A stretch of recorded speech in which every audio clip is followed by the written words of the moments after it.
Here we have a game of Hideout, and Survivalist is going to be playing as the Gujurs. Now, great save, completely broken.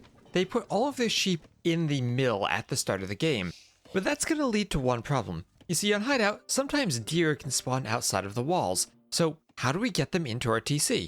We're going to see Uzi here demonstrate what you usually do to push in the deer. You want to get it through the gate, and you got to hold the gate open. So you're going to use your sheep. You send it over there to stand right in the gate, and the scout pushes the deer through. No problem, gate's open, and it walks right in.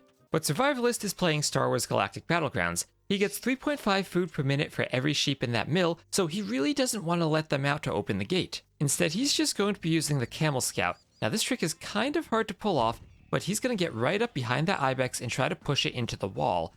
And then the Ibex is going to try to pathfind around to the opposite side, and then he's going to open the gate and let it in. Now this is a very difficult trick to pull off. You have to get the Ibex in the middle of its running animation, trying to go from one side of the wall where it can't find a path to the other. Then you open the gate and it'll have a path to run through, and you can get it all the way back to the TC and get the Vills, the garrison, and take it out. He's pushing another Ibex, so let's watch this in slow motion. He gets the scout right up behind it, gets it running, it runs along the wall, then he opens the gate, and now all of a sudden it has a path to run in. But oh no, he closes the gate, it runs back, and he opens it again. And now it finds a way finally to go in. And there we go. Ibex on the inside of the walls, and he can just push it back to the TC. Now, I'd made a video about this trick a while ago, just because, it's a fun trick to pull off. But with the Gujurs, it actually makes a lot of sense to do this. You avoid deleting one of your palisades, and you keep your sheep in your mill. He's going to struggle a bit with the third deer, but this is just about the time the enemy scout is coming by. So you have to wonder, if he had been using the sheep, could it have been stolen right here? Maybe the scout tries to jump on it and kill it while it's still under survivalist control?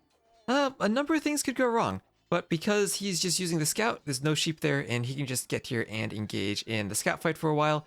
The camel scout, I believe, beats the Dark Age scout, but Uzi's just going to get the HP down and then eventually try to run away. Survivalist does get a bit overzealous in chasing the scout though, as Uzi gets up to feudal first, then uses the attack bonus and the hill to take out the camel. At the end, there are a couple of deer left over because of this chase, but pretty fascinating to me to see how Forgotten Empires managed to design a civ that is pretty much perfect for pulling off this trick. Survivalist will go on to win the game behind the power of the Gujur Eco and the Gujur Everything.